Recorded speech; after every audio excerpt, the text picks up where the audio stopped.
Bonjour et bienvenue dans ce nouvel épisode de Je bâtis ma maison. Alors aujourd'hui on est sur le chantier. Alors on est sur un chantier ici à Château-Arnoux, c'est à côté de Saint-Aubin.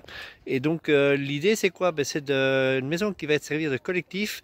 Et puis surtout ce grand bâtiment il est mal isolé, c'était une passoire thermique probablement. Et je vous propose de partager aujourd'hui l'isolation de la maison avec de la paille extérieure. Alors aujourd'hui j'ai donné un peu la main à la pâte, donc je ne vais pas finir beaucoup. Et puis après le plus intéressant c'est pas de me voir moi, mais c'est surtout de voir la construction. Vous pouvez expliquer quelle étape vous faites là? Bon, allez, je commence. Là en fait on essaie d'aplatir la botte parce que elle est bombée pour retrouver l'angle droit quoi au niveau de cette partie là et puis cette partie là. D'accord, donc ça c'est sur la partie supérieure et inférieure de la botte. Voilà, donc on fait comme la patte du chat. On gratte. Vous gratouillez la paille. On gratouille la pâte et on pour la rassembler pour l'extraire après. Sandy, tu peux expliquer ce que tu fais là? Du coup là je suis en train de, après avoir posé la paille, on est en train d'arper chaque botte de paille en 2 points pour pouvoir la fixer et reprendre son poids contre le mur avec des agrafes de maraîchage en acier. Et il y a des petits pitons qui sont coincés, qu'on voit ici, ouais, qui sont coincés contre le mur et qui permettent en fait de retenir la botte, et les pitons supportent le poids de la botte plus de l'enduit aussi. Chaque piton, ça a été testé au préalable, etc. D'accord. Et alors j'ai vu que tu as des fils de fer aussi qui sont là, ils servent à quoi eux? Alors les fils de fer, donc c'est dans la technique, ici on est dans la technique dite ceinture bretelle. Donc les bretelles, c'est ce harpage via les agrafes. Ouais. Et ça va, on les laisse en attente et il y a un fil de fer de tension, de clôture, les fils plastifiés verts. D'accord. En millimètres de 3,1. Et qui vont reprendre toute la hauteur. Reprendre sur toute la hauteur. Toute la hauteur. Et on va ensuite venir tortiller ceci avec le fil. Et ça va faire une espèce de quadrillage. Du coup, vraiment tout le ceinturage de tout l'ensemble. Alors ici on a mis des bottes complètes, mais je suppose qu'il y a des endroits où tu n'arrives pas avec une botte complète, et puis si tu maries comme pour un montage avec des parpaings, il faut faire avec des demi-bottes, je suppose? Tout à fait, du coup il faut croiser effectivement, là on voit qu'il y a un arpage au niveau de chaque coin, et là on voit effectivement qu'on les met à chaque fois en quinconce. Je ne sais pas si c'est visible à la caméra. Oui, mais de toute façon ça je montrerai bien, oui. Qu'on les met en quinconce partout. Comme un mur classique de parpaing. Comme un mur classique de parpaing, effectivement. Alors les filles, qu'est-ce qu'on fait ici? Là on va redécouper une botte parce qu'il y a des endroits sur le mur où on ne peut pas insérer une botte complète, donc on refait une découpe. Donc là on nous a demandé de faire une botte à 66. Et on va la recompresser en fait, donc on retire un poil de dimension. 66, on est bien d'accord, là tu n'es pas entre deux galettes, tu es vraiment à la dimension demandée. Oui, voilà. On est à la dimension demandée. On fait 63. On ne peut pas en faire deux de toute façon dans la botte. D'accord. Donc là on découpe à 63 parce que ça va, quand on va découper la ficelle, ça va légèrement se distendre. Voilà. Et donc, on fait passer. On a cette espèce d'outil en fait qui est un double harpon, et là on va mettre de la ficelle au bout du harpon.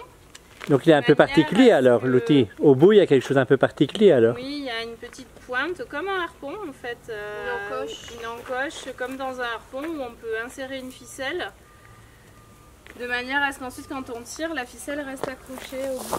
D'accord. Je pense qu'il faut en recouper.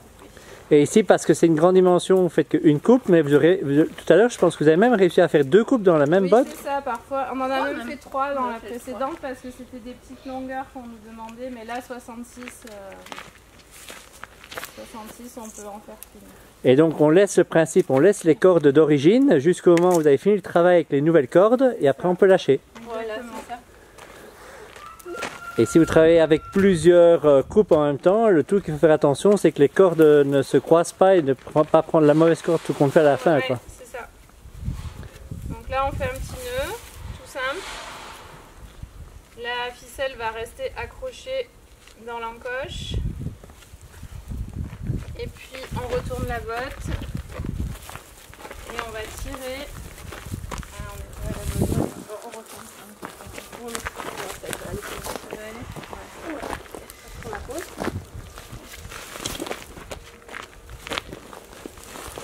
Voilà, donc là il y a notre ficelle qui sort. Ouais. Défait, on la défait. Et on va pouvoir botteler à nouveau notre botte à la bonne dimension.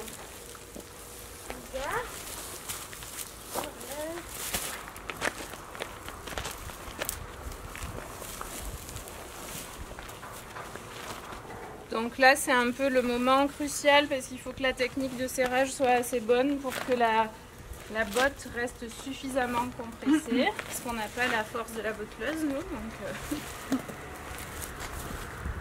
Et là, tu as une technique pour voir un peu si tu es à la même pression ou bien c'est l'œil parce que tu en as déjà fait assez et que tu commences à avoir l'expérience? J'en ai pas fait assez du tout, mais, mais non, c'est à l'œil, oui. C'est à la tension de la ficelle. Ouais, à la tension de la D'accord. ficelle. Et de toute façon, On voit si on est bon ou pas. à un moment, on arrive au max et on peut pas plus.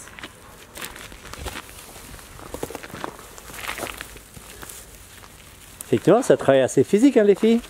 Bon, ça va quand même. Il me semble que Jean-Luc a trouvé la bonne planque là en mettant les bottes de paille après en haut. Hein.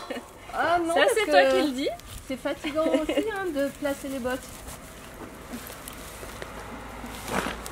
Et c'est le premier jour que vous venez sur le chantier, les filles, ou bien vous venez régulièrement?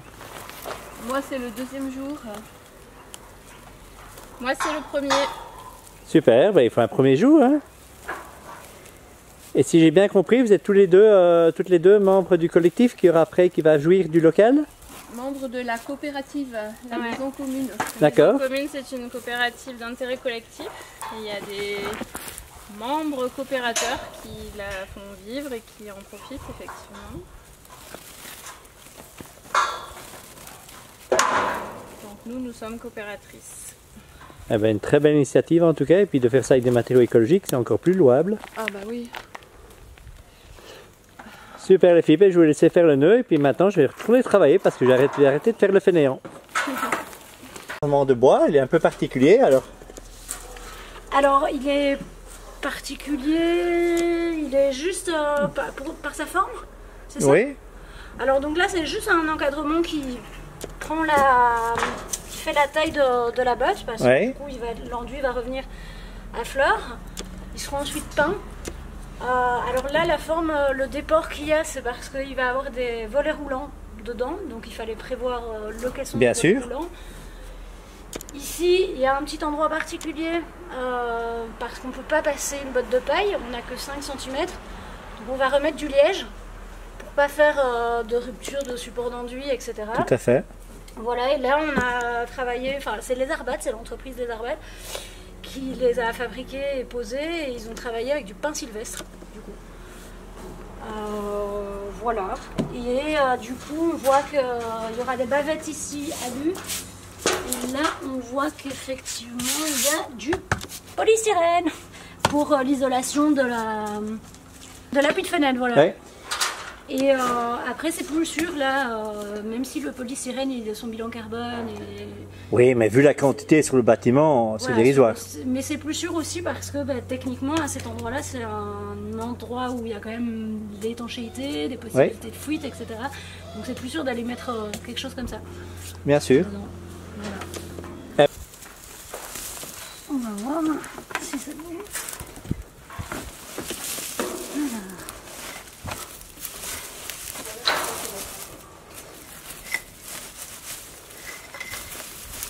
C'est bon? Oui. Alors là, tu vois, je prends le nœud.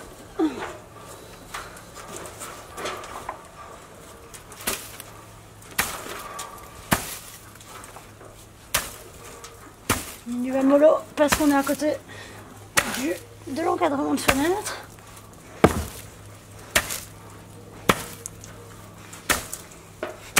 C'est assez physique hein, ton travail. Ouais, quand même. Ça me fait les muscles. Donc je pense que tu as arrêté ton abonnement à la salle de sport là. Ah, ça c'est sûr. Voilà. Donc tu as deux outils. Alors tu as un outil en masse, c'est quoi cette grande masse? Ça s'appelle comment? C'est un perçoiseur. donc fait à partir de chutes de bois de récup et de manches cassées de pelle. Donc ça permet en fait de faire rentrer les bottes en force et en compression dans les parois, ou là ici en l'occurrence entre elles, ou dans les parois ossature bois, etc. Ça permet vraiment que le corps n'est pas le bon outil. Dis, tout à l'heure, je t'entends parler, depuis tout à l'heure, je t'entends parler, mais il me semble que tu as encore un petit accent qui traîne, il viendrait d'où celui-là? Eh ben non, peut-être. C'est ma belgitude qui revient ou quoi? Un peu, oui. Et oui. Voilà. Et alors j'aimerais bien que tu reviennes sur ton petit outil là, en bleu là, le plastique, c'est quoi? Alors ça a permis en fait de faire glisser la botte, donc ça s'appelle un chausse-botte. C'est fait à partir de bidons là en l'occurrence de produits de piscine. On lui fait un petit trou, on lui met une petite ficelle à paille. Et on vient l'insérer là et ça permet quand la paille est vraiment en compression qu'elle glisse un petit peu mieux et de pouvoir la rentrer et d'être sûr que la paille est toujours un petit peu plus large. Et donc ça permet vraiment d'être sûr que ça passe et ça c'est génial. Le moins de trous possible. Pour des demi-bottes ou des petits morceaux de bottes, par contre quand tu vas être en hauteur ou que tu es coincé contre un encadrement, là il faut quelque chose sur toute la largeur de la botte alors. Tu me parlais d'un outil que tu voulais peut-être une tôle, métal ou quoi? Si, mais quand on pose des bottes à plat dans une toiture ou donc du coup pas à plat mais sur un plan incliné ou dans un plancher, bah moi personnellement, mais ça c'est mon avis à moi, mais je préfère d'avoir des chausse-bottes de 50. Et du coup là je l'ai fait dans une plaque acier. D'accord. Ni trop souple ni trop épaisse. Et ça fonctionne aussi. C'est pas le même investissement, ça l'avantage c'est que voilà, c'est juste de la récup quoi. Tout à fait. Eh bien, un tout grand merci. Et puis là je retourne travailler parce que sinon je vais me faire engueuler. Hein. Attention! Alors le chantier, ils sont déjà occupés à mettre la paille depuis plus ou moins 4-5 jours. Il leur reste encore une bonne dizaine de jours de travail. Donc vous voyez que c'est un peu plus chronophage au niveau de coût main d'œuvre. Par contre, si vous faites ça en chantier participatif, ça peut être l'occasion en tout cas de s'amuser entre copains. Et moi j'ai pris énormément de plaisir à y aller. Donc si vous avez aimé le reportage, un pouce levé, ça fait toujours plaisir. Abonnez-vous à la chaîne pour être sûr de ne rater aucun des prochains épisodes. Et moi je vous dis à bientôt.